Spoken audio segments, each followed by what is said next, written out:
में और वहाँ पे वो इंसान गलत नहीं होता है, क्योंकि अगर कोई ऐसी बात बोल रहा है तो मान के चलिए कि इसका मतलब कोई न कोई एक इमेज बनी है ना।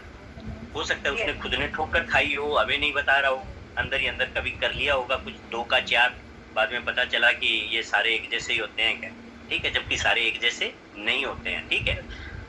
अब बात आती है कि उसको कैसे बताया जाए। नंबर 1, ज़रूरी नहीं है, पहले तो ये मान के चलिए कि जिन 100 लोगों को बताएँगे लाइफ़ में, क्या वो 100 आएँगे?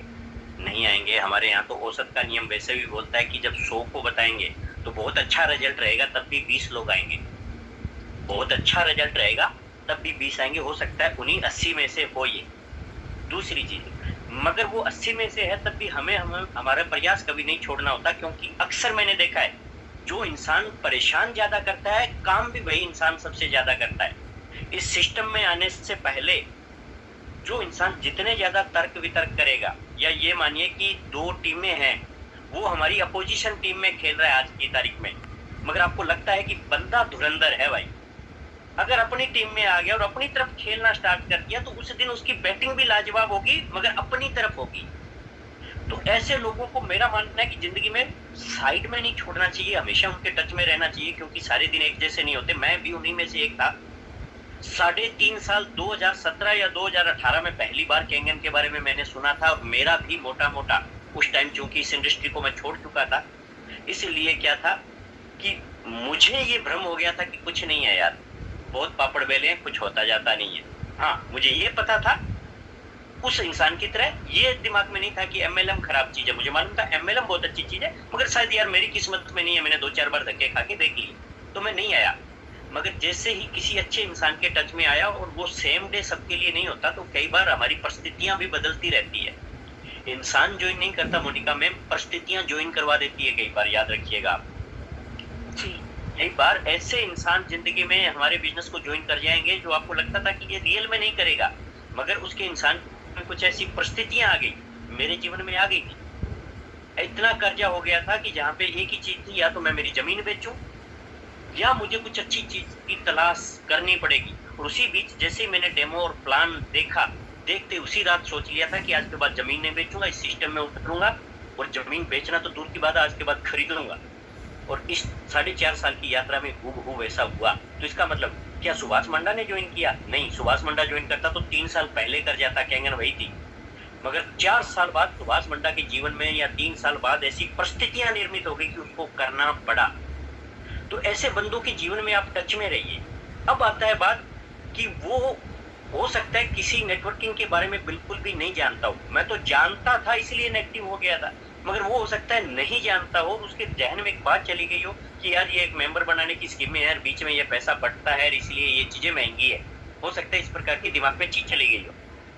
ऐसे बंदे जो फ्रेशर हैं, जिनकी नेटवर्किंग की हुई नहीं है, या गलती से केवल फार्म भरा था मगर काम किया हुआ नहीं है, वो भी फ्रेशर ही होते हैं, और वो फ्रेशर से ज़्यादा खतरनाक होते हैं। ज्ञान की उनको ज्ञान तो कुछ है नहीं, मगर एक नेगेटिव चीज़ उनकी ज़िंदगी में चली गई। मैं भी करोड़पति बनने के लिए फार्म भरा था 2000 रुपए का, मैं करोड़पति नहीं बना।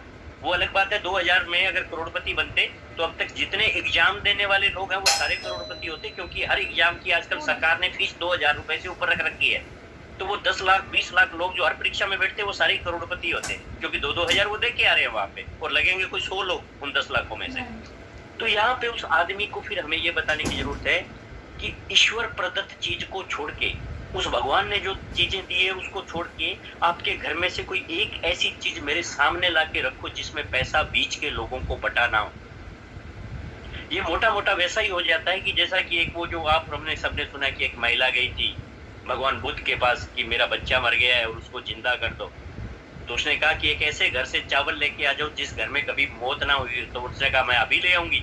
और वो भागी-भागी फिरती है, और उसको ज्ञान हो जाता है जो बुद्ध बताना चाहते थे, और वो आके बोलती है कि ऐसा घर सृष्टि में है ही नहीं जिसके अंदर की कोई मृत्यु ना हुई हो, तो फिर मेरा बेटा जिंदा कैसे हो सकता है। तो यहाँ पे भी एक वैसी ही भावना है हमारी कि आपके घर में से कोई एक ऐसा प्रोडक्ट लेके आए, एक ऐसी चीज हमारे सामने रख दे जिसमें बीच में नहीं बटा हो। आज तक ऐसी फैक्ट्री इस दुनिया में लगी नहीं है मेरे भाई की जिसमें बीच में पैसा बटता ना हो।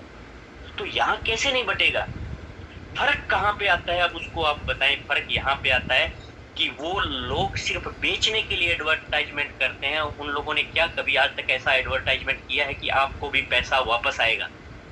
और हम लोग इसलिए बुरे हैं क्योंकि हम बेचने की एडवर्टाइजमेंट के साथ सेकंड पार्ट पे भी हम बात करते हैं कि फैक्ट्री में ये प्रोडक्ट इतने का चला था और आपको भी ये कंपनी हिस्सेदारी देने के लिए तैयार है, इतना बढ़ता है, आप ले सकते हो, बढ़ता एप्पल फोन में भी है, आप ले नहीं सकते, बढ़ता रेमंड में भी है, आप ले नहीं सकते, बढ़ता आप जिस घर में बैठे हैं उस सीमेंट में भी है और उस सरिये में भी है जो आपने लगा रखा है, उस ईंट में भी है जो आपने लगा रखा है, हर चीज में बटा है, कंक्रीट में बटा है, मगर आप ले नहीं सकते।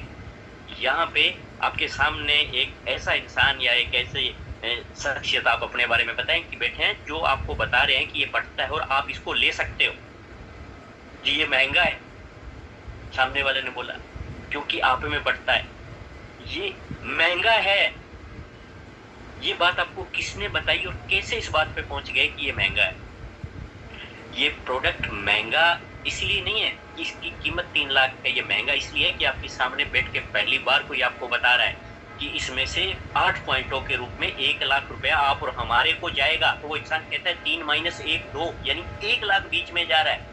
ये प्रोडक्ट इसलिए महंगा हो गया क्योंकि इसकी अंदर की बात मैंने आपको बता दी। अगर आपको पता चलता कि 47,000 का आईफोन आप 1,29,000 में लेके आए हैं, 47,000 के बनने वाले प्रोडक्ट के पीछे 75,000 रुपए बीच में बंट गए, या 75,000 में बनने वाली चीज के 50,000 बटता तब भी समझ में आता, मगर बना 47,000 का और बटा 75,000 है।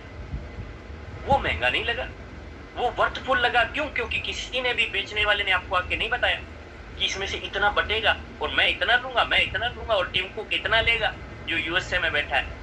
मगर यहाँ पे हम आपको बता रहे हैं कि हमारी कंपनी 5% कमाएगी, बाकी सारा मार्जिन हम, आप और हम सब लोग ले सकते हैं। हम इसलिए महंगे हैं क्योंकि आपको हकीकत बता रहे हैं। वरना महंगा क्या समझना है तो किसान से मिल लीजिए, 5 रुपए का उसका सामान आप और हम फिर से 25 रुपए में मार्केट से खरीद के लेके आते हैं, तो कितने % बटा है बीच में।